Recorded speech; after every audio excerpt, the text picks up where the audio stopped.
Well, welcome to this, I call it an informative session, but for some of you it'll be quite instrumental in being ant-free. And for some people that is an absolute major, because ants can be very, very intrusive on your lifestyle. How many people here were here a year ago listening to me talk about ants? Oh, just the two at the back. That's great. So from my point of view, I'm not sort of covering ground that you've already trodden. So the interesting story about ants and my involvement in ants, I work for a company called Key Industries. We're a family-owned company. Not too many of those left in New Zealand now. They've all sort of been corporatised, owned by overseas. I started with them in the year 2000, so I've just clicked over 24 years with the company. And we have also a sister company which manufactures a lot of our product. It's called Renovo Technologies, and they're based in New Plymouth. And our head office is actually in Auckland. I reside in Richmond, so I cover the South Island, but I do a lot of the research and development for the company, which includes product development. So what you're going to be talking about today, or hearing about, is Exidant and no pest into calling spray.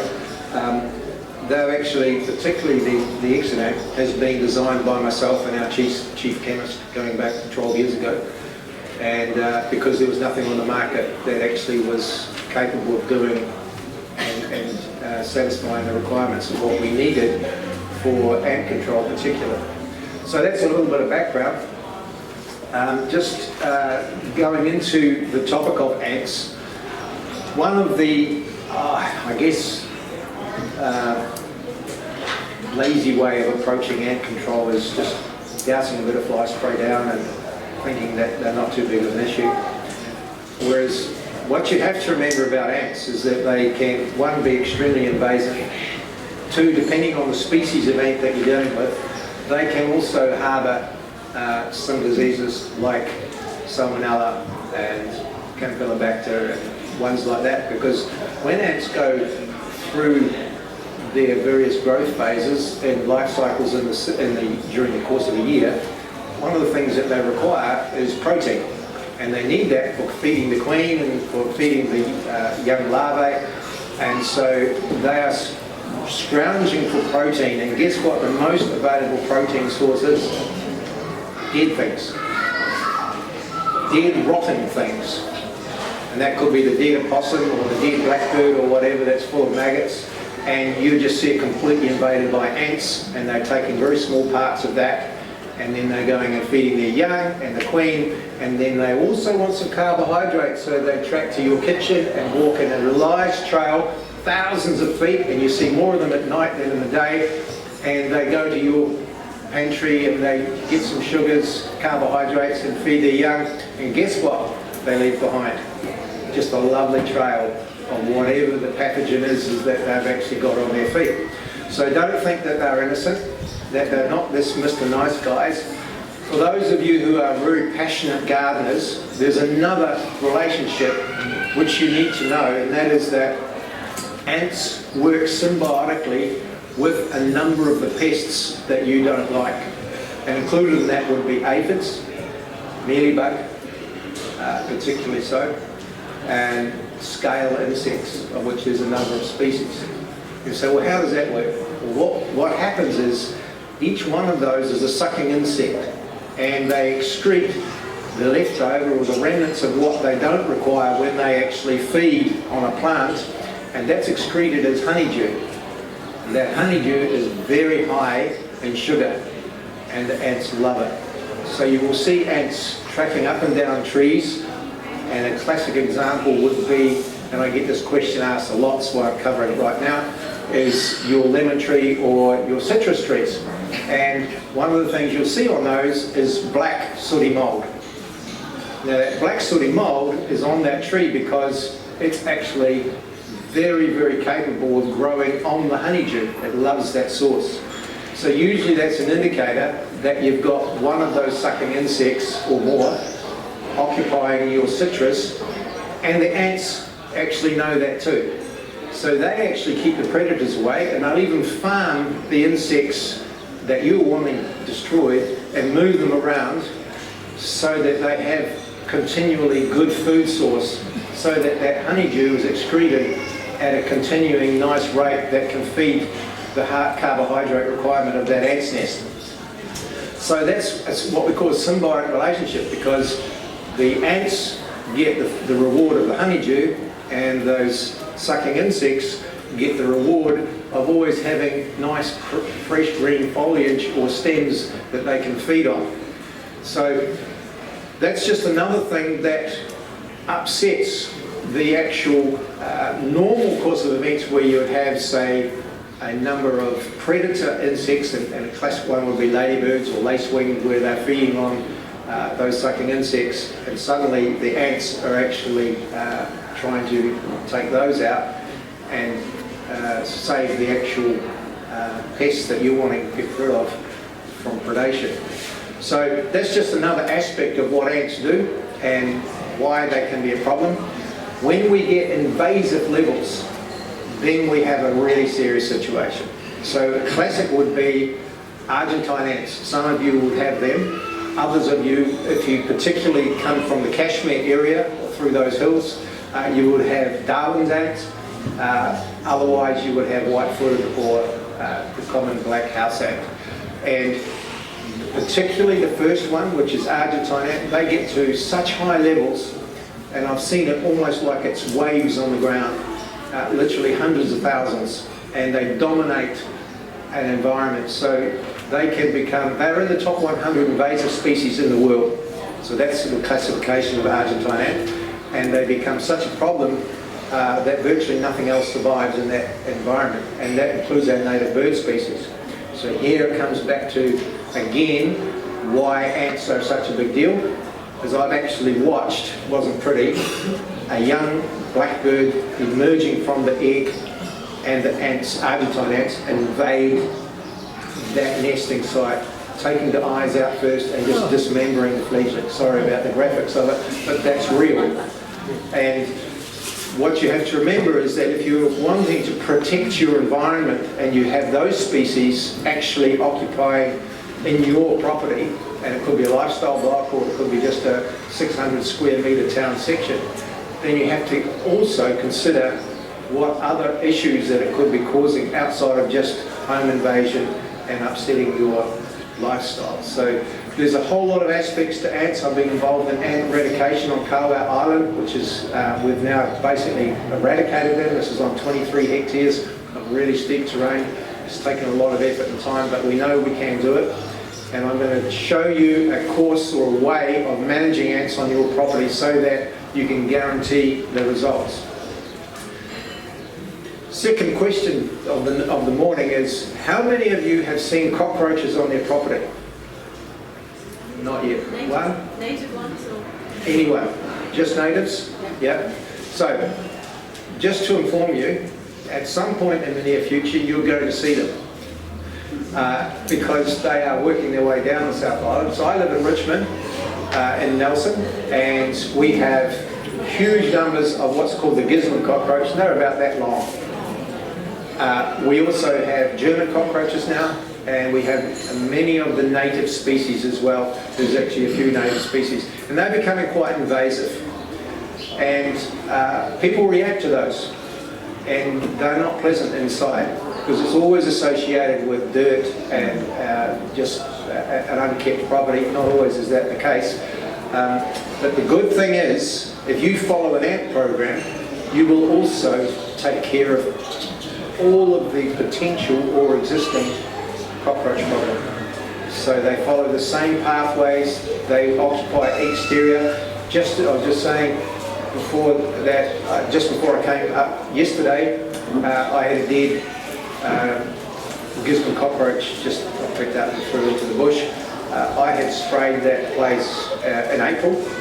So earlier in the year we've had over 500 mils of rain since then, and it's still working. It was dead, basically just in its last throes. So we know that we can control cockroaches, and It's not a major for you guys yet, but it will become that way. So, one thing that I haven't brought is mine.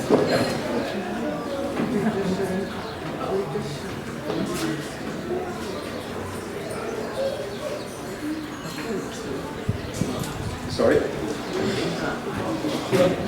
So, I've sort of covered about why they're concerned about ants, and the first slide is about Argentine and Darwin's ants, and they're spreading environmentally. They are an issue, and they are causing some big social impacts. I was called to a place in the woods area, and the lady was hysterical on the phone, and she said my child's been invaded. And she had put her little 3-year-old on a little rug outside while she was preparing a barbecue outside. And she was inside doing salads. And then she suddenly heard her child screaming unbelievably and came out and saw her child smothered in Argentine ants completely. And so that's not that long ago. I've been involved in a school far north where they were about to close the preschool because the children couldn't actually have their lunch on the lawn because they would be smothered. So you leave your child at the gate, and this is now a safe environment, right? And then suddenly your child comes home covered in rash because they do actually bite, particularly little children and actually older people because it's very thin skin. So they are real things. That's happening in New Zealand. Nobody writes about it. It's just one of those things that happens in nature and for you to be aware of. So you may not have Argentine ants because they're the only ones that really cause significant issues in terms of mass smothering. But Darwin's ant can do the same. So one of the things that ants have in their bodies is a acid called formic acid. And it is really, really smelly. Now, Darwin's ants use that as their protection. So that when you have Darwin's and Argentine ants come, Argentines are slightly bigger, they're the same colour, and they will actually try and push away the Darwin's ant from their environment. But the Darwin's ant turn around and they spray this formic acid out of their gaster, which is their bum, and puts them off completely, so they can retaliate quite nicely. But if they invade your kitchen or your pantry, you will smell it. And funnily enough, some people think it's damp home syndrome because it's got a very similar sort of a smell. You know that smell of when you get real damp environment inside a house and you get the fungi growing and it just really stenches? Well, that's what ants can smell like. Sure. I just shifted from Palmerston North where we have odorous ants, so do they? I mean, yeah. They're the worst ones, I suspect. They have formic acid as well. Well, yeah. You can smell the nest. Yeah, absolutely. Yeah. So I mentioned it on this, odorous ants are an issue. We don't have them as such an issue here. I'm not going to say we won't because things are changing dramatically. 5 years ago, we never had an ant in Invercargill. Now, we're having major issues in certain streets and houses with ants. Only the common black house ant at this stage, but white-footed has also been noted. So that's 5 years. That's changed in a very, very short space of time. So odorous ants, absolutely. No question that at some point they'll be here. So one of the issues that we face with ant control is that if you look at an insecticide bottle, any insecticide bottle, it'll tell you that it kills ants. Say, so that's the right product. Well, just because it kills it doesn't actually mean to say it's the right product. And I'll cover that, why that's extremely important, because that's the reason why we've had so many problems with people not getting on top of their ant problem. And even though they're trying and they're buying products and they're actually putting it out on their properties or in their homes and still getting no joy from that. So we've covered about being a health problem. We also have two other main species here, so the Argentine ant, the Darwin's ant, and we have the white-footed and the common black house ant. They are all here, and they are all in various parts of Christchurch and the hills. We certainly have Argentine ants when you're talking Aranui and going up into Sumner and into Redcliffs in that area. I've been involved with quite a bit of work there. with Argentine ants, but the Darwin's ants spreading out right through Kashmir. It's been there a very long time, even down onto the flats. There's not too many places that don't actually have the common black house ant or the white-footed ant. They can be very difficult to control. They can be even harder to eradicate. So the first thing is, let's talk about control, number one, and then on your property, if you really, really want to be fussy, we can talk about eradication. But you've got to start somewhere. Callbacks for pest controllers is a major issue. And for a very long time, a lot of pesties would not tackle an ant problem. The reason being that you would actually be dissatisfied with the job as a paying customer and say, hey, I've still got ants. And they come back and they try again, and then it still hasn't worked, and then they come back again and it still hasn't worked, and then in the end they've lost money. So they learn pretty quickly, no ant jobs. We'll just do everything else, usually flies and spiders. That's changed now. We actually can guarantee what we do. We have an approach and a methodology with the products that are correct, so that we know that if you follow the right methodology with the right product, you will get control. Eventually you will also get completely into eradication. Here's a good example. This is actually a photo taken by one of my colleagues. That's an olive branch, or a little wee branch, but on there is scale. I don't know if that comes up clearly on there. And these ants are crawling over the scale, and they have a wonderful relationship with the scale. They actually massage them. So they put their front legs onto the back of the scale and they stroke them. And that encourages the scale to feed more and to excrete more honeydew. So when you see ants crawling over, and this is an Argentine ant, the scale, you can actually see, one, it's collecting the honeydew, but the second is it's actually trying to encourage it. So this is just a very ordinary slide. It's actually taken in Waka Pawaka, which is just slightly out of Nelson. Sorry about the fact that that's probably a little bit too bright in the light to see that clearly, but basically it's a sump area. It's what they call a cesspit. So all the overflow from the septic tank and the stormwater went into that pit on the left, and then on the other side it's just a pile of timber. Nothing significant about that at all, except that when I came there, it was in the middle of summer, it was hot, and it was just alive and crawling with ants. A huge number of ants, and these were Argentine ants. When I came back into the middle of winter time, and we were talking about their ant control requirements and what was going to be needed going forward, I couldn't find one ant in those areas of the property. And so what happens is that, based on the terrain and how wet and warm, sunny side, shady side, all of the various influences on the lifestyle of the ant and what it's capable of handling over a whole winter period determine where it's located. So just because you see it everywhere in the summer doesn't mean that it's everywhere in the winter. It'll move and it'll go to a place, and that includes in rainy weather. So they are very transient. They're just up and they'll just suddenly decide that they're going somewhere else, and they can actually be good weather forecasters, because you often see them before a heavy rain and they're in a lowish area, they'll actually move to the high zone, free draining soil area. So the locations where they are and the environment where they are changes. So you can even have it where you spot a nest at one week and you go away for a while and say, oh, I'll come back and I'll deal with that, and you go and try and find it and it's no longer there. So sometimes it will be, but they can move very, very quickly. This is a good example. It's just a sporum tree and the ants are crawling over it. It's probably not that clear for you. This is a property that I was looking for a reason for the problem that was happening in the pantry of the house. It was actually a 3-story house, and they had huge numbers of ants in the pantry. So the obvious, well, they're coming from outside in, and they're causing some major issues, and I couldn't find them anywhere.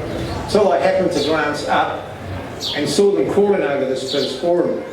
And it was a really big pittosporum, and I followed it back, and it was actually coming from the neighbours, going up the fence, onto the pittosporum, right up into the very top eave of the 3-storey building, down the wall, and into the pantry, and then back up and across, and never even touched the ground of the property where we were inspecting it. So the reason behind that story, one, it's quite interesting, well, if you're an entomologist it is, but the second part is that when you're looking for and trying to assess where to actually control or how to control, one of the first things we recommend is that you actually do a reasonable site inspection. Understand where the nests are, what the trails are, where they are actually moving from and to, what their food sources are, because that means and I just call them the enemy because that's what you're actually trying to deal with. You're actually understanding then what your target zones are and how to deal with it. Otherwise, what happens is you're just shooting at random. And the whole thing is about targeting exactly how you should be approaching and the locations of what's going on. Now, some of that will be, if it's particularly a white-footed ant, they could be actually residing inside the walls of your house. That's quite a problem. Or in the ceiling cavity, or subfloor. If you've got a house that's actually on piles, they can be occupying that as well. So that's quite hard to access those areas, but it's good to know exactly where they are. We'll talk about controlling that in a moment. Other times you're going to find that they are outside, but they don't have a lot of food outside, and the weather is still changing, so they'll move inside and outside, inside, outside. So you'll have a nesting site maybe out in your compost heap or against one of the piles of the house or whatever, and then they'll come up into the house and then they'll go back into the nesting site. So actually understanding where they are and what species is quite handy. This is a eucalyptus tree, and those ants were only moving from the bolus of the tree, which is right underneath it, straight up the tree, which is that picture there, and back down again. They didn't go anywhere else other than they were occupying that tree. However, we knew that there had been a major problem because later, when the actual honeydew was being reduced in the tree, they were scavenging around and included going into the house. So right at that point, when I was looking for them, they were only on that eucalyptus and they were feeding on honeydew from the scale. So if I was spraying the house, I wouldn't have been achieving anything. But what I did do was able to look at that site, and we were able to eradicate that whole nest, which was huge, just because we took the time to assess where they were on the property. So we know they become restricted in winter, and they will change their habitat. So I'm going to use a very typical 800 square metre section and house with a garage and a few trees and shrubs as a typical example for this. So if we look at the summer ant population, you'll see that I've now coloured that in red. So now what happens in the summertime is you've got scout ants. They go and suss out what is the best food, and they bring samples of that back to the queen, and the queen says, that's good, or nah, I don't like that, that's no good, carry on what you're doing before. So that relationship between the scouts and the queen is very real. Once they actually find a good food source, then you start to have ants trailing to that food source, and it could be a dead blackbird, it could be a tree that's got a huge amount of honeydew in it, could be your lemon tree, for example. That actually becomes their total living space, if you like, including, by the way, your neighbours' places. So that's what the summer ant population looks like. It actually utilises all the ground around. In the wintertime, that changes dramatically, because what you don't see from that photo is the lower part of that section, which is the front, if you like, well, it's not the front, it's the back part, is actually on a slope. And in the wintertime, it got very damp. It was almost squelchy. No ants there. They don't want to live in that, just like you and I wouldn't enjoy living it. But where they did go was to the very front, oops, that's just changed, the very front of the property, which was north facing, so it got this full day of sun. It was elevated, so that means the water was running away from it, and it was free draining. So they weren't living in the swamp, if you like. They don't like being wet all the time because they actually get a fungi which actually attacks them. So they always try and move away from that. They're always preening themselves in the young to actually stop fungal attack. So from a ant control perspective, that becomes quite easy because I've now identified in the wintertime that the habitat that I have to treat and look at is small compared with what I was looking at in the middle of summer. So if I deal with those ants at that specific time of the year, I can get almost 100% control of the ones that are on my property. Obviously outside of that, that's a different story, so what your neighbours have or don't have really determines a lot of the outcome. But in this situation, winter control actually is quite effective. But guess what? People are, funny enough, human nature, is you react when there's a problem. So I've just put the barbies on, I've got all the salads and everything on the outdoor table for having all my friends and relatives around, and suddenly I've got ants all over the place and they're feeding on it. Can't believe I've got such a problem. Now, if you'd thought about that 3 months beforehand, before you were going to go into Christmas festive time and you were doing outdoor barbecues, you could have dealt with that. And that's one of the things that we're trying to really encourage people to do, is you know you've got ants. You know how they have behaved on your property historically. Why wait till they're actually at their peak and at their zenith, causing you embarrassment when you invite your friends round? Why not deal with them when they're at very low numbers and prevent them being an issue as against waiting for them to become an issue? And that's very hard to get that into people's psyche, because it's almost always invariably that people react to the problem. Even though they know the problem is going to happen, they still wait as against being proactive.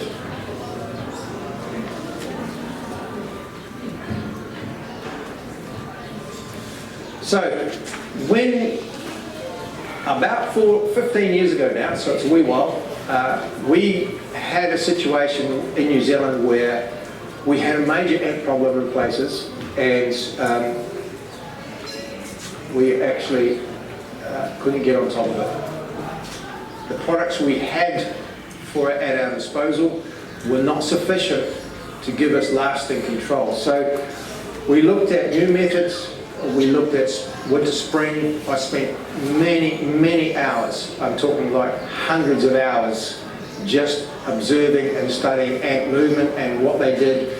And this is in Richmond because we get all the species here, including the one that looks like it's drunk the whole time walking along the pavement, which is called the pavement ant, by the way. So they are a major issue in certain properties and places of Richmond and Nelson. So one of the things we found was that we had to use the product that we needed to use had to be non-repellent. So you're all sitting next to someone and you don't even realise it, but sensory perception is actually part of that is smell. I'll try and get you to sniff your neighbour, but the reality is some of you have got a really good smell because you put something on this morning and some of you haven't and you're neutral. With ants, smell is really crucial, and they even have another sixth sense in terms of smell. So if you put something down to kill the ants and it's repellent,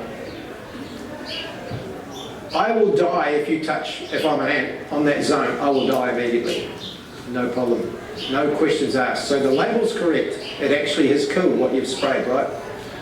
However, what you see is less than 10% of the ant population that you're dealing with. So the next lot of ants that are actually outside, or they are still in the actual nest site, that come along to that area you've sprayed, not going there, and they backtrack and they deviate away and they won't cross what you've sprayed. So you think you've done a good job because you've killed a few ants. The reality is you've done a worse thing, because what actually happens is the queen goes into overdrive. She shouts, attack, attack, attack. And they diverse, they just completely spread. And they go into multiple nesting sites and they breed prolifically. So you spark this thing about survival. So it's the worst thing that can actually happen is that you use something that they absolutely know is going to kill their population because they're alerted to it. And the interesting thing is ants never enjoy living with dead ants. One of the things that often happens is we get people treating in the ceiling, and usually above your dining room table is a light. And that can very often be a graveyard, because they actually have a graveyard. The ants will pick up the dead ones and they'll drop them away from their living zone, and often that's actually on the dining room table. So, very funny how that works, but the reality is they are extremely aware if their population is being decimated, and there's things happen that they have become really, really reactive to it. So the simple thing is, we design products, and there's very few of them, funnily enough, that they do not know is there. We want them to walk across and trail across the actual spray zone that you've treated, and actually, as a result of that, they die. And the ones coming behind them, the same. And the ones that are coming across there tomorrow, and in 3 weeks' time, and in 6 months' time, the same. So we want it to have good longevity and to carry on doing the job that you originally designated for it. So one of the things always is you've all got sprayers at home, and you've probably used it for insecticides and fungicides for spraying the roses or whatever. And a lot of those will be synthetic playthroids that have repellency. Some of them will be other insecticides as well, or fungicides. You've got two choices. Either you triple rinse those sprayers, including wash them out in the lines, so that there's no residue of the repellent spray left when you come to use it if you're controlling ants. Or you buy a separate sprayer and you just have it for non-repellent spraying. They're not that expensive, and if you've got a lot of ants, it's well worth the investment, because you don't have to spend all that time triple rinsing all the time. So we are so paranoid about repellents being used for ant control, because we always know that it won't work. Always. So if you've had failure in terms of your spraying in the past, that's probably the first question I would ask is, what have you used? Yeah, but it's got it on the label. Yeah, it does have it on the label because it does kill them. It doesn't mean to say it's the right product. That's a really important message for you to actually understand if you're serious about getting some control of your ant population.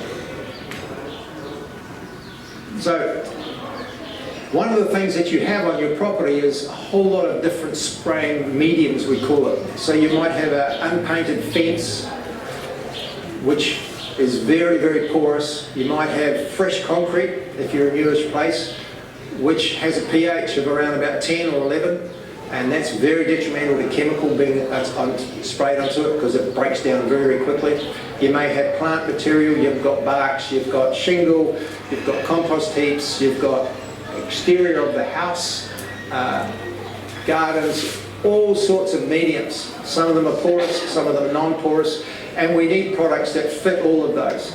So one of the things that we found very, very quickly in our looking at what was available and not available was that we actually can't have a single purpose product that does 100% of everything. It doesn't exist. So we generally use a group of products depending on what your situation is, and I'm available afterwards. We can talk about that if you've got specific questions, or ask it after we get through you. But using the correct product for the correct surface becomes very important, and we need all those tools in the toolbox. So the products that you can use are sprays, baits, we've got fumigants, which is basically gas, traps, and we've got powders, which is dust, and we've got sand granules. And we looked at each one of those, and all the potential possibilities within each group. It took a long time to go through them all. So we needed a singular approach, which we actually then decided if we had these 4 choices available, we know that we would have 100% control on your property by using these, or sometimes we only need 2, but by using these choices we have enough, if you like, ammunition to deal with the problem. So baits, there's a whole heap of these, and Boric acid is a very cheap one. You get what you pay for in life, and boric acid is at the bottom end. So you'll generally find that it starts working well, or sodium borate's another one. Exterminant is a product that we do sell. It works for a while, and then you'll often find that it stops working, and that's because the Queen actually says, no, don't like this stuff, it's killing you all. So puts them off it. Gels, no, ant bait, that's actually one that we do use. We generally don't start it as our priority, because if you've got a big ant problem, you're going to go through huge amounts of bait. So we'll try and kill 98% of them just with our spray program, and then use the baits and powders as a backup, and we'll get the last remnants of it very quickly. Otherwise you're spending a lot of money on gels. We've got pastes, which generally is a protein-based bait, particularly for Argentine ant granules, and you'll see the bait dispensers. So there's little ant cafes. It's just like a little plastic prism where we can put the bait into. So ant bait. So just a little point about how to use bait. Who's used bait here? Yeah, you've all used bait. Excellent.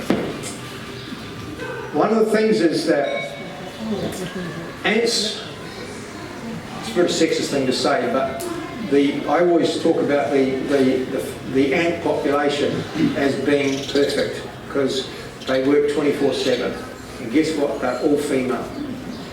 They're out there working day and night, going for it, 24/7. And there's more of them coming out at night, and I've actually done this, and it was very graphic, actually in my own house on a white-footed ant population. What you see in the daytime is a wee snippet of what's happening when all the lights are out and you're asleep in bed, because they're out en masse feeding. And I can prove it by a number of stories. But anyway, what you'll see here is on the left picture, I'll go, not bring it up singular. You see I've got two blobs. Does that show up right there? So what happens is the ants will go around that like calves on a feeding trough, and they'll feed on those blobs.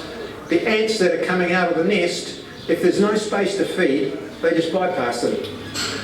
They don't fight. They are absolutely perfect angels in terms of relationships. Teach teenage girls about how to have interrelationships. That's a really good one. Look at the ants. They don't fight with each other.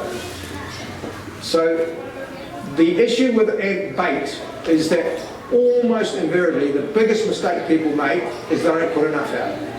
The second is they put it out in the wrong method. What we'll see on the right hand side, I've put 25mm to 50mm thin strips so that they can still all get around it, but I'm not using a mass of it. And I'm putting out so much that by the time I've finished putting it out, the last ant has still got a site that it can feed on. I don't want them to bypass my bait.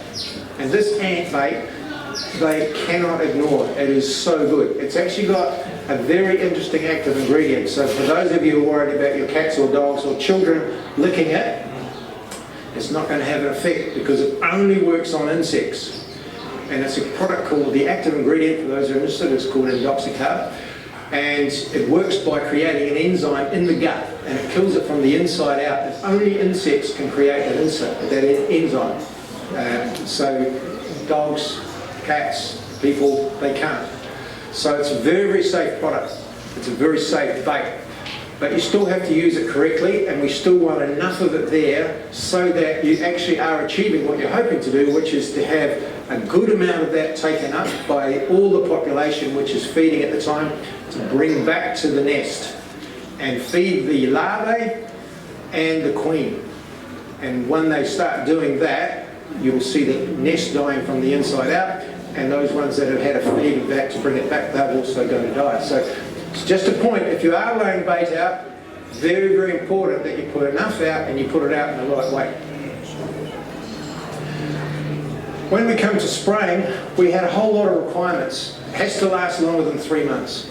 When I spray out here, I don't want to have to come back next week and reapply it. or the week after, or the week after. I want it so that it's there doing its job for a long period of time. It has to be reasonably eco-friendly. We don't want to annihilate everything that's in and around it. It has to have a lot of medium tolerance. In other words, what I talked about before, concrete, trees, palings, all of the different surfaces that you're spraying on, some of them are very, very high pH that destroys chemicals. So we've got buffercides in there. We've got products in there. It's actually, there's about 9 active ingredients in Exident, which is this one here, I think, Exident. So what it's got the active ingredient, but it's got a whole lot of other properties, and we've actually used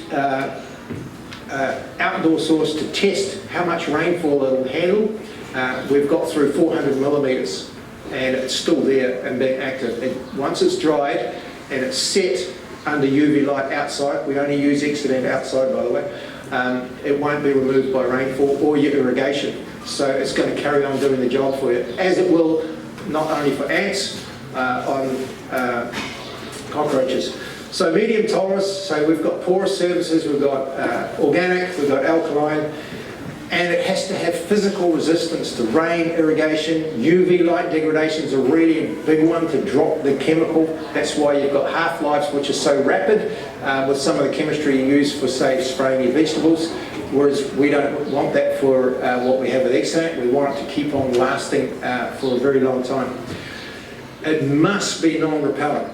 That is an absolute categorical statement which I can't emphasise enough. If you're using repellent sprays or you're contaminating the Exident with a repellent loaded sprayer, you're going to not have the success that you're hoping for. So the other important part of that is that it doesn't cause colonies to fragment.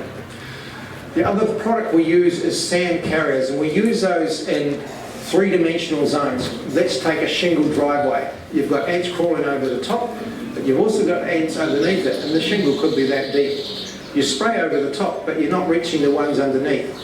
So what we can use is a sand to spread over that. That trickles down and covers the ants that are underneath. Compost heaps are a good example. Bark gardens are a good example. We actually spray over the top, and we use the sand because we know that we've got a population underneath it. So in those 3-dimensional areas, some gardens you'll have an area which has got quite a high swath of grass, maybe deliberate, or you haven't got around to mowing it or weeding it.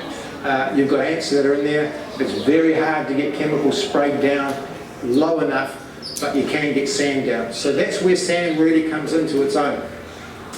3-dimensional zones, you can spread that out and it falls through the canopy. So we did trials with an entomologist who is a research entomologist, and we needed to prove that, number one, Exident was non-repellent, and this is his statement, not mine. His name is actually Richard Toft, and he works for a company called Endicol. So 15 minutes after placement, Argentine ants investigate bait on a cement board tile, treated with Exident the previous day. Although these ants would soon die, it was clear the treated surface was not repellent, and he repeated that with trials. So for those who understand, you have to do replicated work, so it's always multiple times you do it, and we repeated it and repeated it and repeated it and got exactly the same result. So that's the first criteria.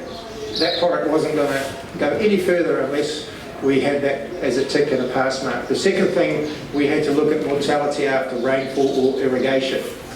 I'm not going to go into this because this is about 10 minutes of talking time to go through how this trial worked, but basically after 8 mils of rain we still had an upward slope on our exponential curve. The blue line has product that has been sprayed with 8 mils of rain, the red line no rain on it, and you'll see after 48 hours, which is 2 days, they were still dying. So by the time we got through 96 hours we had 100% death of anything that crossed that zone, even though it had rain on it. And that would be the same for you if you had irrigated what you'd sprayed or had heavy rainfall. So Exident goes through 3 stages. Don't expect you to remember this, but it's so you actually understand what goes on when you've put that down as a spray material over a given area. And often you'll have highways. You'll see the ants trailing and they'll be on a hard surface. You must cover those, because one of the things that's interesting, in the daytime they will be in the shaded zone not standing the 30-degree heat, which could be in the back of your garden really protected, and then they will move. As the sun comes around, they will start travelling on their actual line, still in the shade, but on the opposite side. So don't just spray the side that you first see them on. Spray, if this is say a sleeper, spray all three sides that are exposed, because you know that they'll be travelling over some part of that sleeper given the change of where the sun's actually going and the heat that's there. So when you spray an ant with exit ant, they die almost instantly. Within a minute they'll be dead. If you have new activity coming on the sprayed zone, so they're actually still in the nest about to emerge, or from outside the property coming back, or down the end of the property coming back, that will have pretty quick activity. Within about 96 hours, they will be dead as well.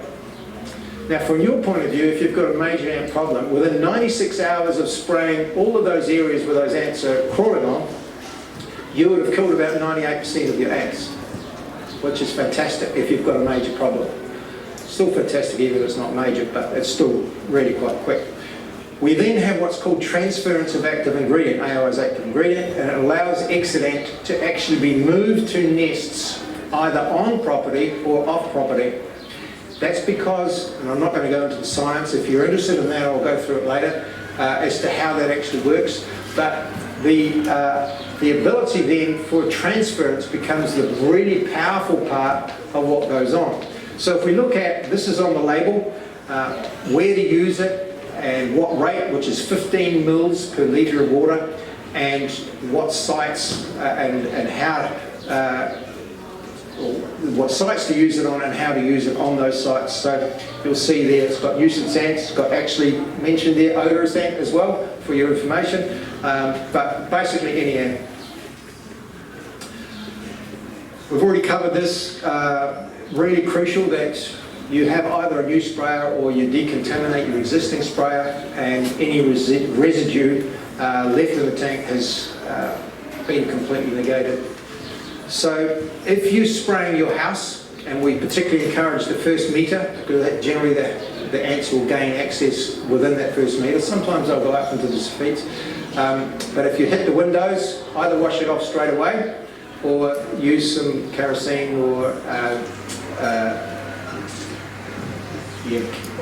methylated spirits. Actually does it, terps. Cold water surf actually is pretty good as well, because it'll set and it'll take a long time, it'll break down, eventually it'll get removed. But if you're very, very conscious of having clean windows, you can actually cut in, away, and the pesties get really good at that. But if you're not capable of doing that yourselves, just make sure you wash it off your window pretty quickly.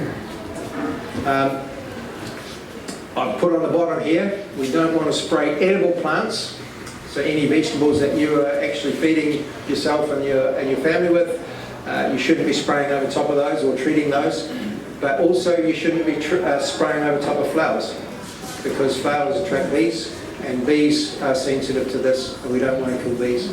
So just be selective about where you're spraying. We don't generally have a problem. Once people understand those principles, it's pretty easy to follow. So sprayer must be cleaned straight after use, so it doesn't set inside the sprayer, and you rinse the lines, the tank and the nozzles thoroughly.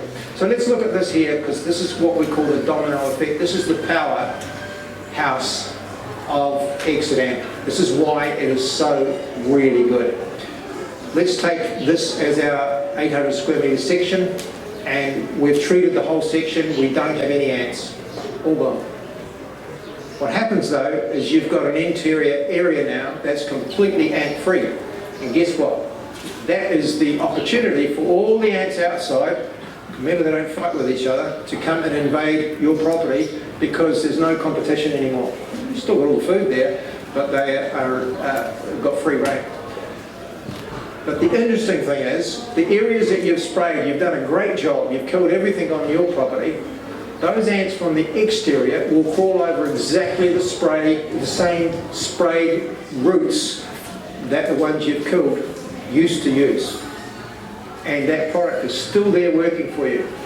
So that means that they in turn are going to die. They may not die quite as quickly because it's over that 96-hour period, but what happens is they transport that active ingredient back to the nests with the food that they gathered on your property, and they've got tiny particles of active ingredient. They're very gregarious, they touch and feel each other, they're really into communicating, and they pass that small amount of active ingredient to each other, and before you know it, those nests in the surrounding area outside of your boundary actually die as well. So you're doing your neighbours a favour. So that actually then has a boundary or a free zone, and we call that the domino effect because it keeps on giving.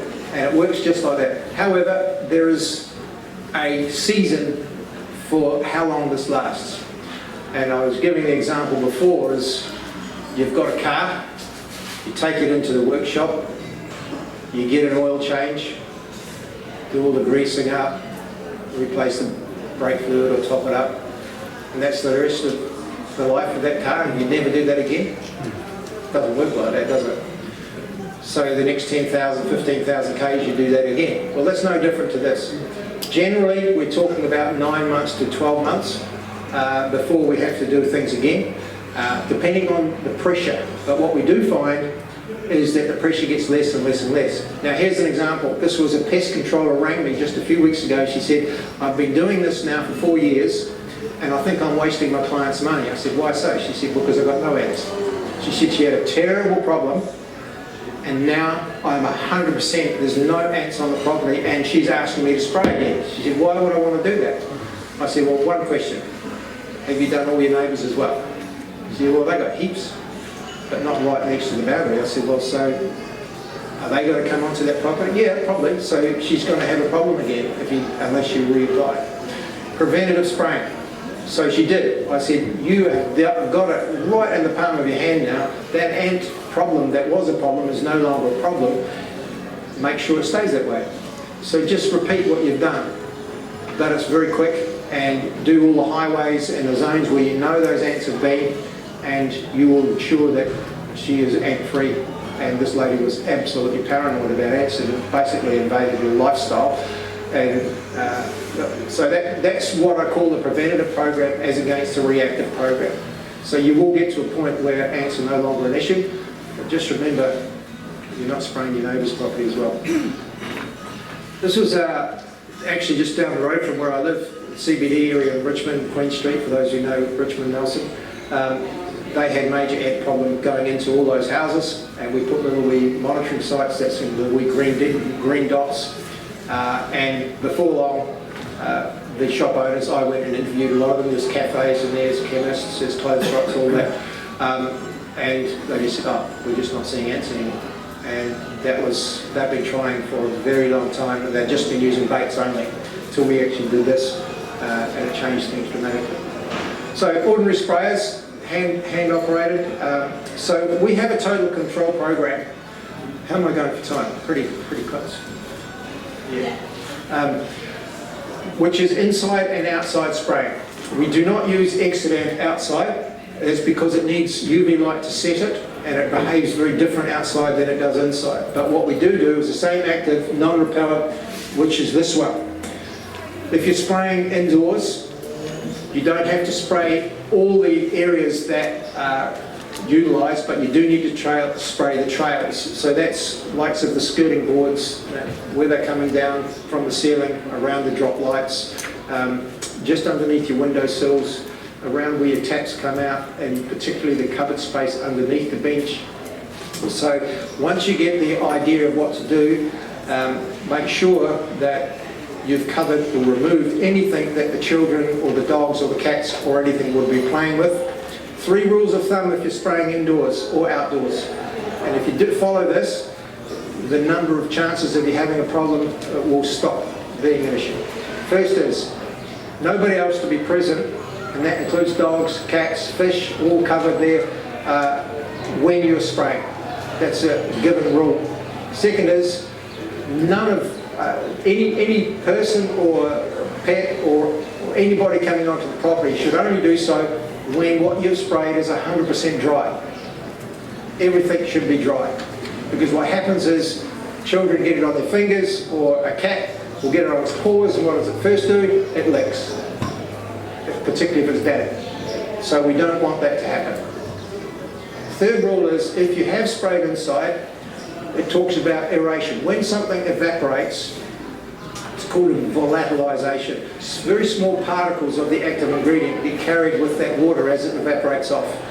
Outside, that's not an issue. Inside, if it's all closed up, what you do is you throw all the windows and doors open and you aerate the whole house so that the air that's inside is removed with fresh air from outside, and you're not breathing anything that's volatilized up into the air. That's 3 rules of thumb when spraying. And that's what we would give to the professionals, but you as DIY, very important that you follow the same procedures.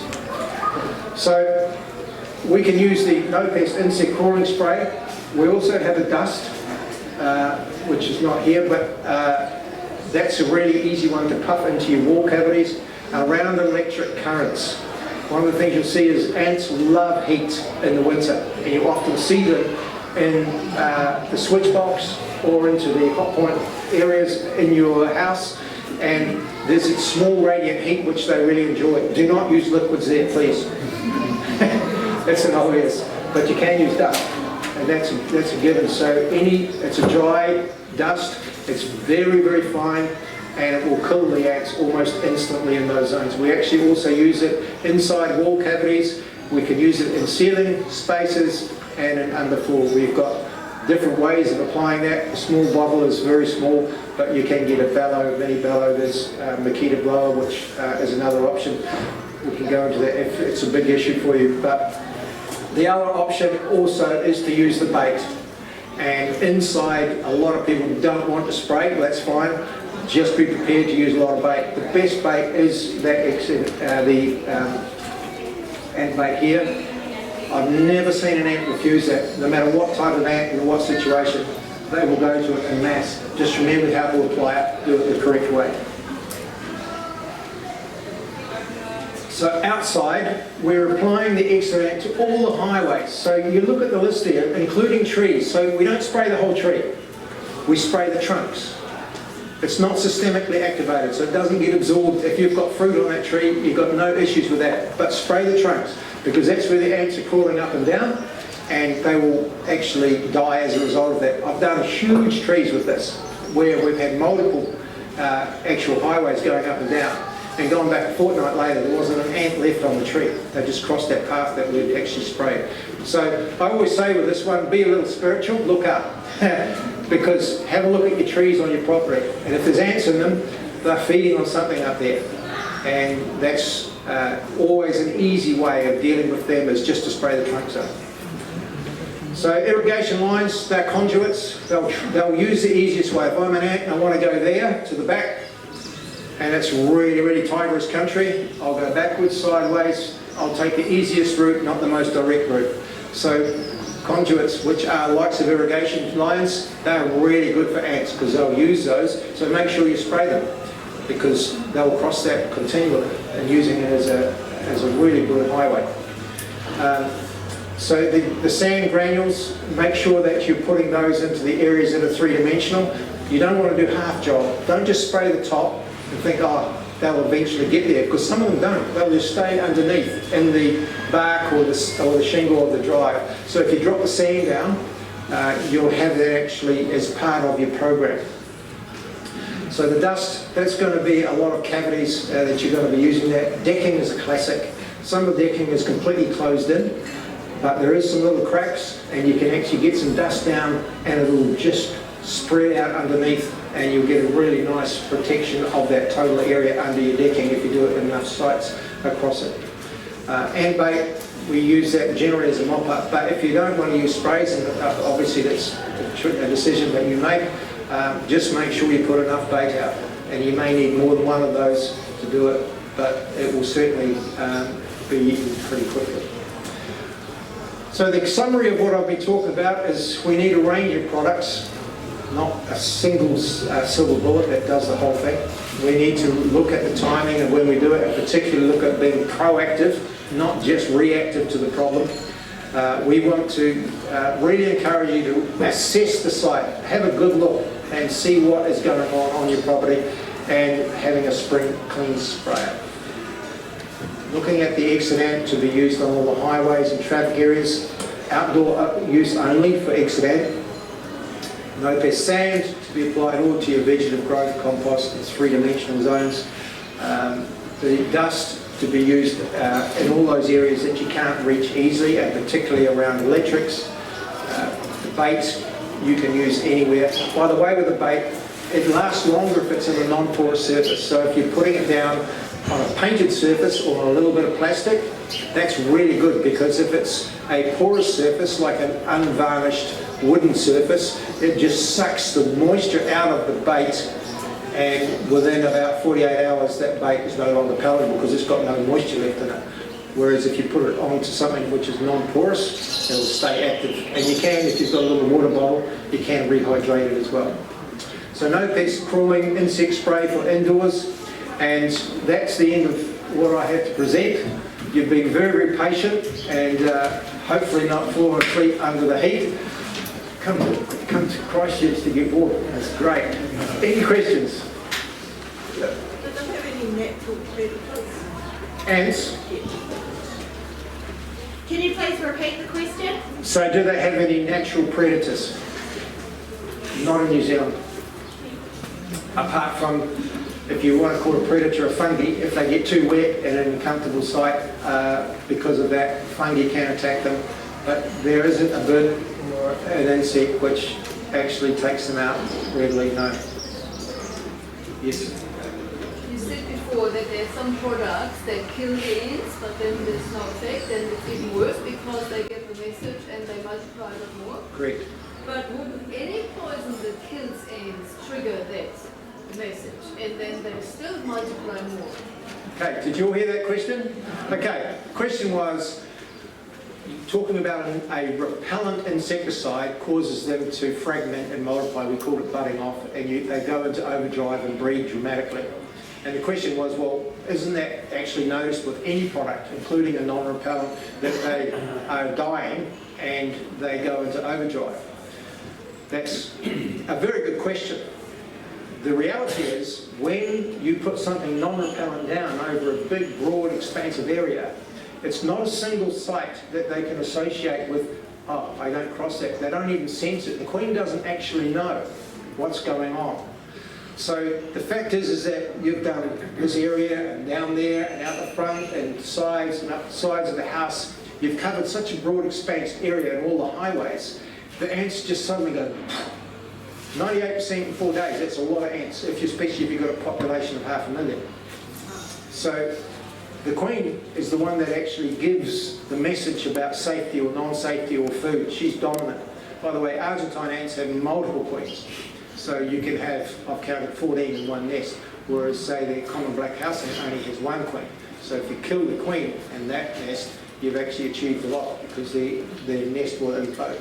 So the reality is, if they don't know, they can't give a message as to avoid or divide. They're just completely nonplussed. They know the population is diminishing, but they don't know why.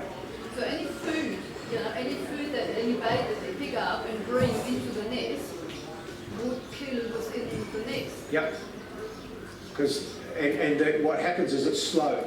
Bait should not be quick acting. If it's too fast, they haven't had time to take it back into the nest, and we want it to be several hours before that.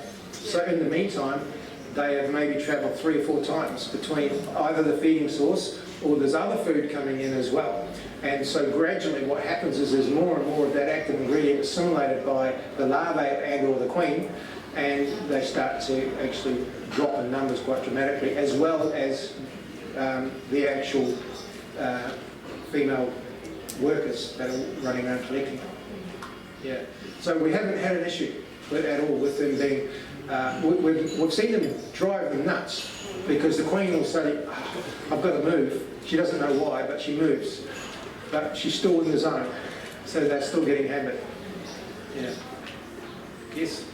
So to spray vegetables, edibles, Yeah. can you use the sand around them? Yes, you can. And you can spray around, a typical veggie garden would have, say, a wooden, some will be raised gardens, some not, but you might have a wooden surround. I would be spraying with very quietly on the wood, so there's no drift going onto my vegetables. And then, and it's like slug bait the same, don't use slug bait over top of your vegetables, always pull them aside and use it around, particularly when they're older. Well, it's exactly the same with the salmon. It's in a little shaker, it's got holes there, and you could be, you're not broadcasting like this, you're just being very quietly just doing it underneath. So it's not systemically activated, so it won't be absorbed by the plant and causing contamination for an edible, but you don't want to have it there so that you're crunching on sand that's loaded with bifenthrin. Sure. Is there any negative effects associated with any of your products? There's always a risk factor with pets if people don't actually follow procedure. So that's a negative, definitely. There is a risk factor. Some people are allergic to a whole wide range of things. So we always encourage that people don't spray, obviously, their face area, but they wear gloves and long sleeves. So the PPE gear, personal protective equipment, you follow those rules. Some people don't have any reaction, but some people do, so they're risk factors, which has potential being a negative. Because if people actually take the precautions and follow all the instructions, the label, by the way, is a legal document. People don't realise that. So if you follow all the instructions on the label, then the chances are you're going to be okay. But if you ignore parts of it, which includes gloves and that sort of thing, then you actually haven't followed what is a legal requirement of the document. So, yeah. Does that answer your question? In the back. So we've got ants in the little orchards. When you talk about waves, we've had that. And I'm very interested in what you're talking about, but we have sticks and geckos and things in our garden as well because we've got stone walls. How do they get impacted by? Yeah, it's a really good question. So, Can we repeat it, please? so the effect on skinks and geckos outside of what we're dealing with. Now, I'll give an example of Kauau Island because for those who don't know, Kauau's offshore, Governor's Bay, you might remember, well, we were working in Vivian Bay, which is slightly further north, and huge population of skinks and geckos as well as native species. And we had a major problem. The waves that you're talking about, that's how bad it was. I could walk across some of the grass areas and every footprint had bubbled up of ants coming down just from the vibration. It was just phenomenal number of ants. So we did have some attrition with stick insects, praying mantis, ladybirds. We had no attrition with skinks and geckos, interestingly enough. Now, you could argue that skinks and geckos will take out some of the ants. We haven't found that to be true at all.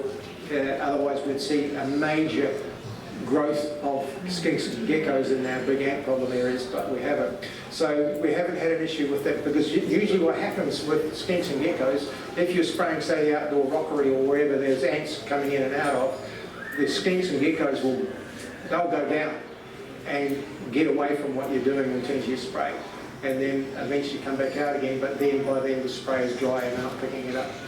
So We've had our property for about 7 years, and obviously we like to try and keep the natural cycle of things going. It was every single insect you can imagine that was what you didn't want in your garden. We had any pests, and we worked for 7 years to get that balance back.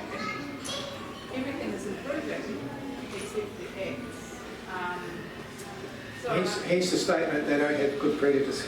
No, I understand that. I understand why as well. But I am very concerned that if we start spraying, we're going to go back to the start here with all the other things that Okay, so we call it a gradual approach because I'm dealing with this across a very wide range from conservation and wide reach with DOC, so we cover the whole thing.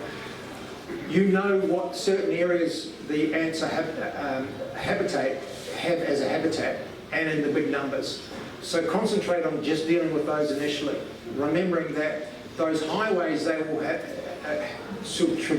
their traditional aerial or ground routes that they take, aerial by me going up trees, they will continue to have. If you've got the exiting on those zones and you ignore all the rest for the meantime, have a look at what happens to your population and then expand it from there, but leave the vast majority of your section for the predator population to coexist with what you're trying to achieve. So you don't have to do it as I'm doing. If I'm a pest controller, that's difficult because I'm saying I'm going to allow population to exist, whereas actually my job is to kill it.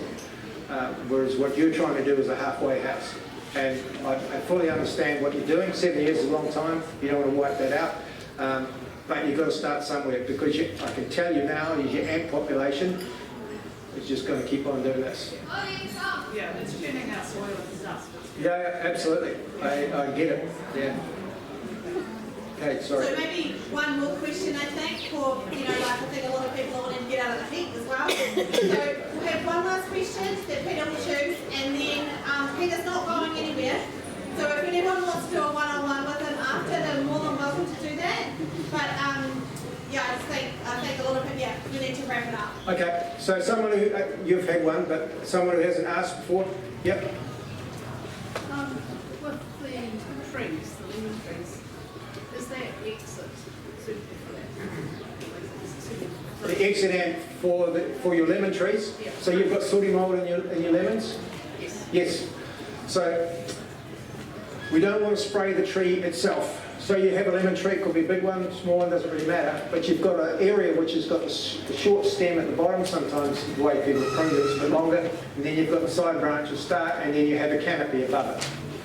So all I would do, and what we have done, and it works extremely well, is I just spray the zone, which is just about wood. No foliage, no fruit, get touched, just the wood. And if you do that or follow that principle with all your trees, and it could be a pittosporum, it could be aquilegia, it could be a whole wide range of plants that we know get sooty mould or have aphids, scale, mealybug, all those sucking insects. If you follow that principle, just remember that if they're touching each other, you've got to be the ones beside it as well.